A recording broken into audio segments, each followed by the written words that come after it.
नमस्कार दोस्तों, YouTube के चैनल में अक्सर आप लोगों का स्वागत करता हूं। उम्मीद करता हूं कि आप लोग की अच्छी तैयारी चल रही होगी। चलिए, इस तैयारी को बेहतर करने के लिए फिर मैं आप लोगों के बीच उपस्थित हूं। और दरोगा का जो एक प्रीवियस सेट पढ़ाया था उसमें लगभग 68 क्वेश्चन करवाया था। उसमें 68 के बाद जो क्वेश्चन रिमेन बच गया था उसको मैं कैरी ऑन कर रहा हूँ। तो जीके का क्वेश्चन कोई भी हो और किसी का भी हो, काफ़ी अच्छा होता है, उसे पढ़ना चाहिए। खासकर प्रीवियस तो ज़रूर पढ़ना चाहिए। और आप दरोगा की तैयारी कर रहे हैं और दरोगा का ही ये सेट का जो है शेष क्वेश्चन है, तो इसको मैं कैरी ऑन कर रहा हूँ। तो चलिए 69 नंबर क्वेश्चन को हम लोग देखते हैं। 69 नंबर क्वेश्चन कह रहा है कि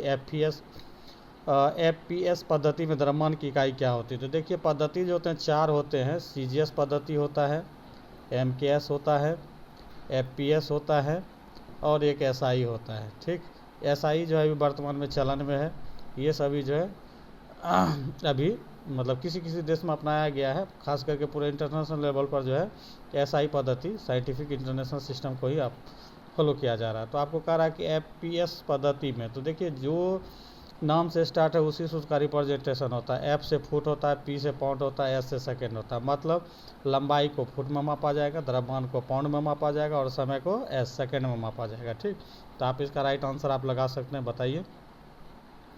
तो इसका राइट आंसर हो जाएगा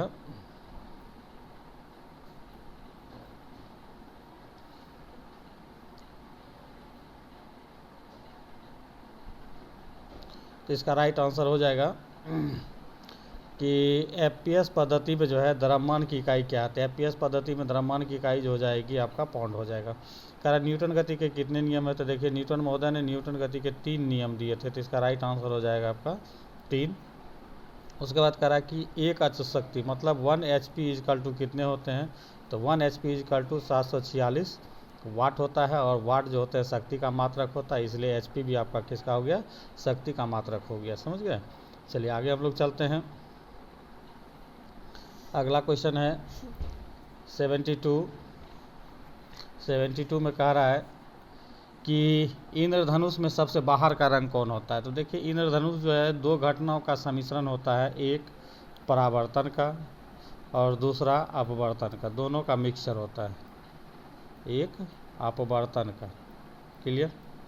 तो अब यहाँ पे ये दोनों है। तो कह रहा है कि इंद्रधनुष, तो इंद्रधनुष में 7 रंग होते हैं और ये हमेशा सूर्य के विपरीत दिशा में देखी जाती है। सूर्य की विपरीत दिशा में देखी जाती है। और इसका सबसे बाहरी रंग जो होता है रेड होता है और इनर जो होता है वायलेट बैगनी होता है। क्लियर। और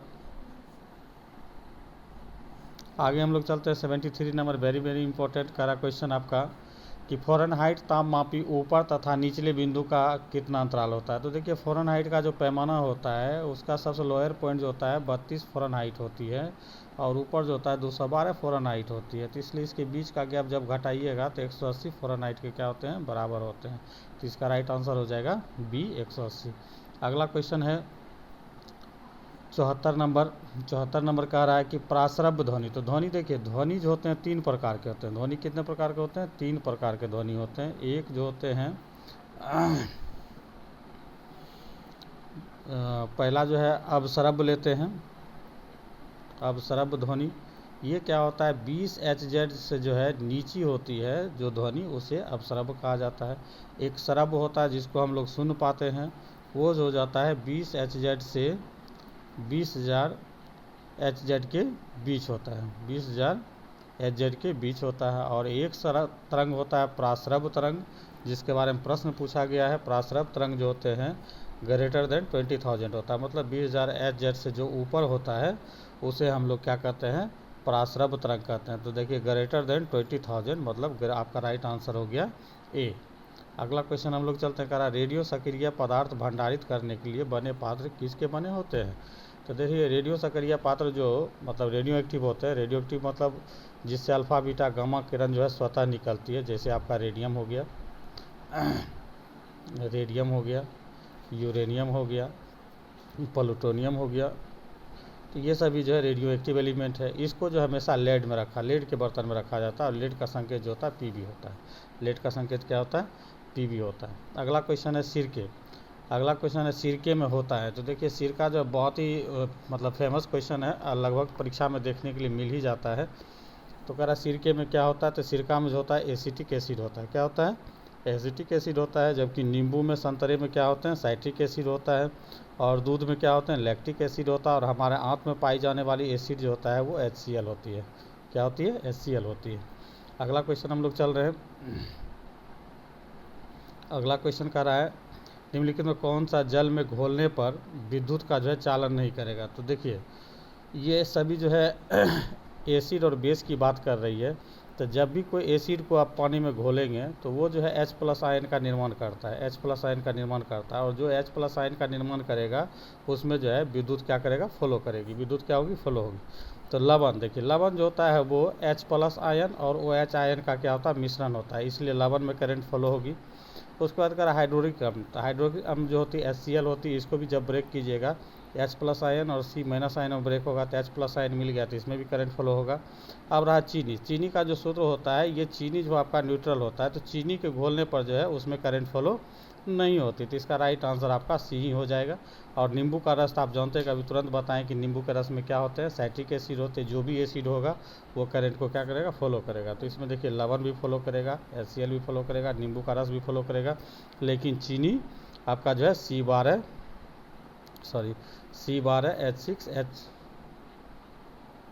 C12H22O11 ये जो है आपका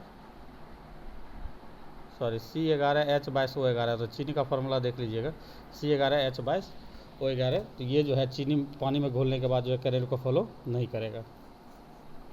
अगला क्वेश्चन है कि हैबर प्रक्रम किसके औद्योगिक उत्पादन हेतु प्रयुक्त किया जाता है। तो देखिए हैबर प्रक्रिया द्वारा जो है अमोनिया का उत्पादन किया जाता है। और अमोनिया का सूत्र जो होता है NH3 होती है। क्या होती है? NH3 होती है। अब यहाँ पे 2-3 और प्रक्रम बता रहे हैं। जैसे आपको पूछेगा संपर्क विधि से किसका निर्माण किया जाता है, संपर्क विधि से किस एसिड का निर्माण किया जाता है। तो संपर्क विधि से जो है H2SO4 का निर्माण किया जाता है। तो इसको आप याद कर सकते हैं। चलिए आगे हम लोग चलते हैं। 79 वेरी वेरी इंपॉर्टेंट करा क्या, कौन सा अम्ल कांच को घोल सकता है, मतलब कांच को जो है अपने में वो घुला सकता है। तो ये HF होता है, हाइड्रोफ्लोरिक एसिड जो होते हैं, ये कांच को भी अपने अंदर घोलने की क्षमता रखता है, इसीलिए इसे जो है कांच के बोतल में नहीं रखा जाता है। तो इसका राइट आंसर आपका हो जाएगा D। अगला क्वेश्चन है 80 नंबर, वेरी वेरी इंपॉर्टेंट और काफ़ी कन्फ्यूजनल क्वेश्चन है। अधिकांश स्टूडेंट इसमें जो है नाइट्रोजन लगा देते हैं, मगर ऐसा नहीं है। ब्रह्मांड में सर्वाधिक पाए जाने वाला तत्व कौन सा है। तो देखिए ब्रह्मांड करने का मतलब जो है एक्सोस्फीयर के ऊपर की बात हो रही है। एक्सोस्फीयर जो होती है, स्फीयर लेयर जो आप पढ़े हैं पृथ्वी का, उस स्फीयर में सबसे ऊपर की बात हो रही है। और सबसे ऊपर में जो है हाइड्रोजन गैस की प्रधानता है, ना कि नाइट्रोजन गैस की प्रधानता है। इसलिए इसमें हमेशा आंसर जो होती है हाइड्रोजन होती है। और वायुमंडल में पूछे कि किस गैस की प्रधानता, देखिए ये वर्ड है, ब्रह्मांड में सर्वाधिक क्या चीज़ पाया जाता है, हाइड्रोजन पाया जाता है। और वायुमंडल में सबसे ज़्यादा क्या चीज़ पाई जाती है, तो नाइट्रोजन पाई जाती है। वायुमंडल में सबसे ज़्यादा क्या पाया जाता है, N2 पाया जाता है। ठीक, चलिए आगे हम लोग चलते हैं। 81 नंबर,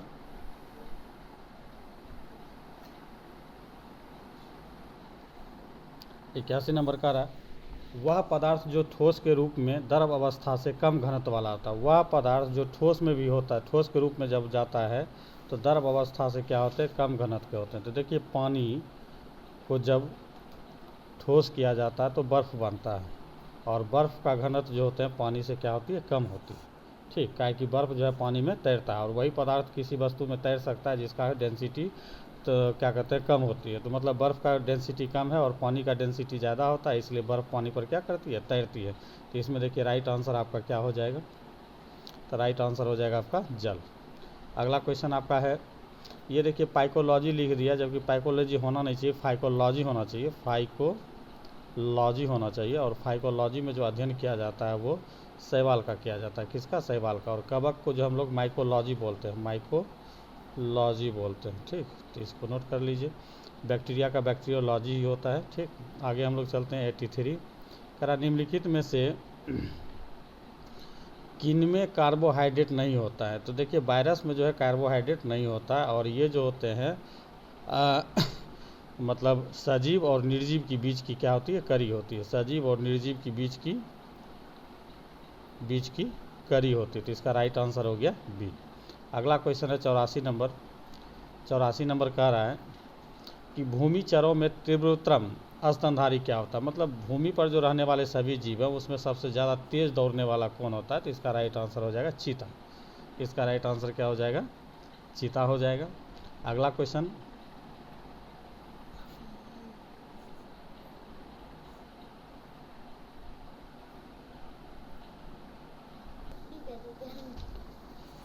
तो अगला क्वेश्चन है 85 नंबर। चलिए 85 नंबर को हम लोग देखते हैं। 85 कह रहा है क्या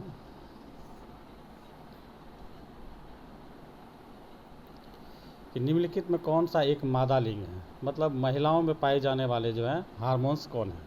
तो देखिए महिलाओं में पाए जाने वाला हार्मोन्स जो होता है प्रोजेस्टेरोन होता है। जब बच्चा जन्म होता है तो उस समय ये जो है डिस्चार्ज होता है, तो ये प्रोजेस्टेरोन हो गया। ठीक, जैसे पुरुष का जो है टेस्टोस्टेरोन होता है उसी तरह से ये प्रोजेस्टेरोन है। ठीक, और एड्रेनलिन ग्रंथि के बारे में एक जी के जो सबसे ज़्यादा पूछा जाता है लड़ो और उरो हार्मोन कहते हैं इसे, लड़ो और उरो। ये खास करके जब गुस्सा आदमी होता है तो उस समय ये हार्मोन मतलब निकलती है। तो इसमें देखिए जो क्वेश्चन हमसे पूछा गया था कि एक मादा लिंग हार्मोन है, तो इसका राइट आंसर प्रोजेस्टेरोन हो गया। और एक एक्स्ट्रा हम जी के बताएं, इसको आप नोट डाउन कर सकते हैं।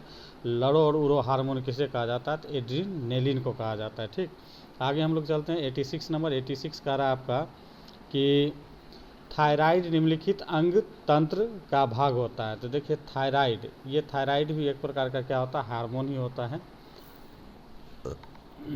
थायराइड जो होता है एक प्रकार का हार्मोन होता है, करा निम्न अंग तंत्र का भाग होता है। तो ये अंतःस्रावी ग्रंथि होती है। क्या होती है, अंतःस्रावी ग्रंथि होती है। तो इसका राइट आंसर हो गया सी।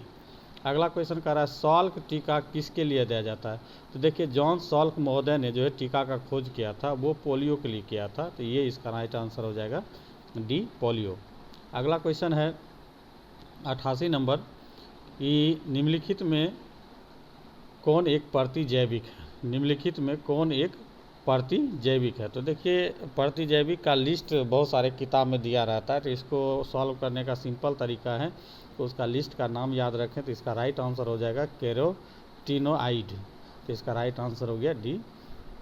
अगला क्वेश्चन हम लोग चलते हैं 89 नंबर का। वनस्पति घी होता है, वनस्पति घी होता है।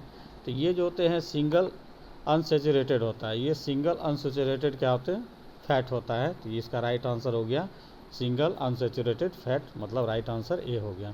इसमें एक जी के और याद कर सकते हैं कि बहुत बार पूछा गया है कि ओमेगा 3 किसका प्रोडक्ट होता है। तो ओमेगा 3 किसका प्रोडक्ट होता है, तो ये जो होते हैं बसा, मतलब फैट का प्रोडक्ट होता है। ये सचिवालय 2011 में ये क्वेश्चन आया था, ओमेगा 3। अगला क्वेश्चन हम लोग चलते हैं। अगला क्वेश्चन कर रहा है कि मूत्र का pH मान क्या होता है। देखिए इसका एग्जैक्ट नहीं होता है, तो इसको एक एवरेज तौर पे फाइंड किया जाता है। तो मूत्र का pH मान जो होते हैं वो 6 होता है। तो इसका राइट आंसर हो जाएगा 6। एवरेज वैल्यू दिया गया, एग्जैक्ट इसमें याद नहीं किया जा सकता है। अगला क्वेश्चन हम लोग चलते हैं।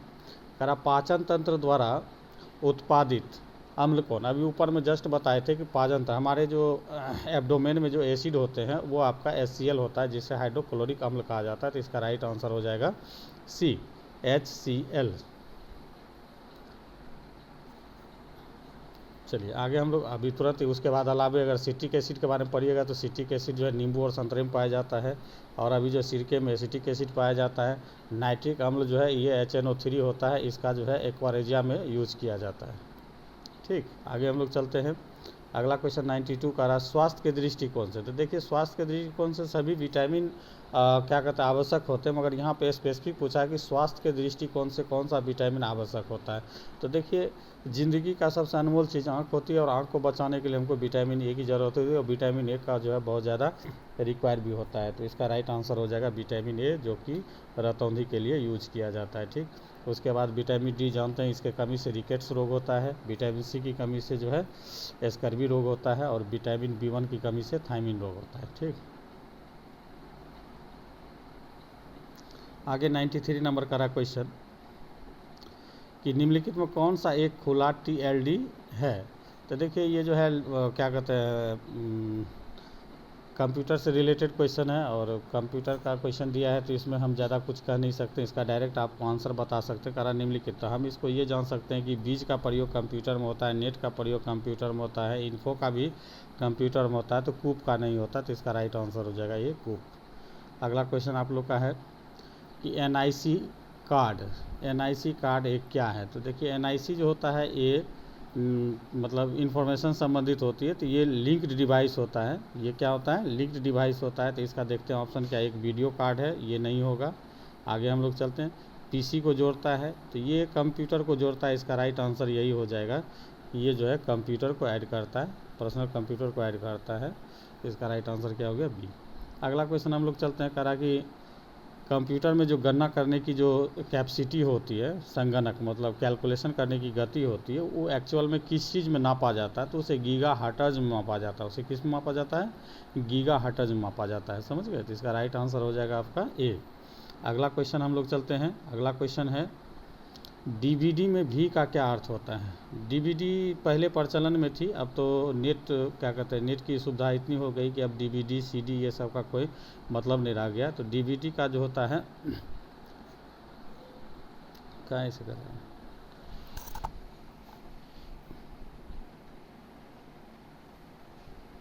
किसको भेजते हैं? तो अगला क्वेश्चन था आपका कि डीवीडी में भी का क्या अर्थ होता है। तो देखिए डीवीडी का फुल फॉर्म जो होता है आपका डिजिटल वर्साटाइल डिस्क होता है। तो इसका तो डिजिटल वर्साटाइल डिस्क होता है। तो आपको भी का अर्थ पूछ रहा है, तो इसका राइट आंसर हो जाएगा बी, वर्साटाइल। आप यहाँ सीडी का भी फुल फॉर्म जान सकते हैं, कॉम्पैक्ट डिस्क होता है, कॉम्पैक्ट डिस्क होता है, ये जान जाइए। कभी इससे भी रिलेटेड क्वेश्चन पूछेगा। तो एटीएम का बारे में जान जाइए, ऑटोमेटेड टेलर मशीन होता है, ऑटोमेटेड टेलर और मशीन होता है। ठीक, चलिए आगे हम लोग चलते हैं। देखिए क्या कह रहा क्वेश्चन, कह रहा रैम में ए का क्या अर्थ होता है। तो रैम जो होता है रैंडम एक्सेस मेमोरी होता है, रैंडम एक्सेस मेमोरी होता है। तो देखिए ए का अर्थ पूछा है, तो ए का अर्थ हो जाएगा एसएस, मतलब ए हो जाएगा। अगला क्वेश्चन देखते हैं हम लोग, करा फेसबुक के संस्थापक भी ये जो है सोशल मीडिया का साइट है, करा फेसबुक के संस्थापक कौन है? तो इसका संस्थापक जो थे मार्क जुकरबर्ग थे। तो इसका राइट आंसर हो जाएगा ये। अगला क्वेश्चन है, करा बायोडीजल इससे बनता है। तो बायोडीजल जो है रतन जोत के पौधे से बनता है, रतन जोत के पौधे से बनता है, तो इसलिए रतन जोत एक प्रकार का घास होता है। तो इसे राइट आंसर हो जाएगा ये, सॉरी डी, घास। और लास्ट क्वेश्चन आपको है कि रबी की फसल की कटाई का महीना क्या है। तो देखिए रबी की फसल जो है अक्टूबर नवंबर में बोई जाती है और मार्च अप्रैल में क्या किया जाता है? काटी जाती है। तो ये रेंज होता है, ठीक ना। तो देखिए इसमें जो मार्च एक ऑप्शन दिया गया, तो इसका राइट आंसर आपका मार्च होगा। समझ गए? और रबी फसल में जो आता है आपका छोटा दाना वाला याद रखिएगा, गेहूँ हो गया, मटर हो गया, चना हो गया, ठीक, मतलब दलहनी पौधा लगभग जो होता है वो सभी जो है रबी में ही आता है। गेहूँ, मटर, चना ये सब जो है रबी फसल हो गया। तो ये जो है बिहार दरोगा का एक सेट का जो रेस्ट क्वेश्चन था उसको मैंने कंप्लीट करा दिया है। एक और सेट है जिसमें कि आधा ही हम क्वेश्चन पढ़ाएँ, तो कोशिश करेंगे कि उसे भी मैं पूरा कंप्लीट करा दूँ। तब तक जो आप इस सेट को अच्छे से पढ़िए, समझिए और देखिए सफलता का सबसे एक ही मात्र राज है कि सबसे पहले प्रीवियस आप जो है अच्छे से पढ़ लीजिए। जब प्रीवियस समझ जाते हैं तो उस आयोग की जो है आप जो है साइकोलॉजिकल जो है क्वेश्चन सेट करने का वो चीज़ आप समझ जाते हैं कि क्वेश्चन कैसे अरेंज कर रहा है, कहाँ से अरेंज कर रहा है। और जब ये बात को आप अच्छी तरह से समझने लगते हैं कि क्वेश्चन कहाँ से और किस तरह का अरेंज किया जा रहा है, तो सफलता आपकी कदमों के नीचे हो जाती है। ठीक, तो चलिए उम्मीद करते हैं आप लोग की तैयारी बेहतर होगा और मेरे तरफ से भी आपको शुभकामनाएँ, अच्छे से तैयारी करें और सफलता प्राप्त करें। जय हिंद, धन्यवाद।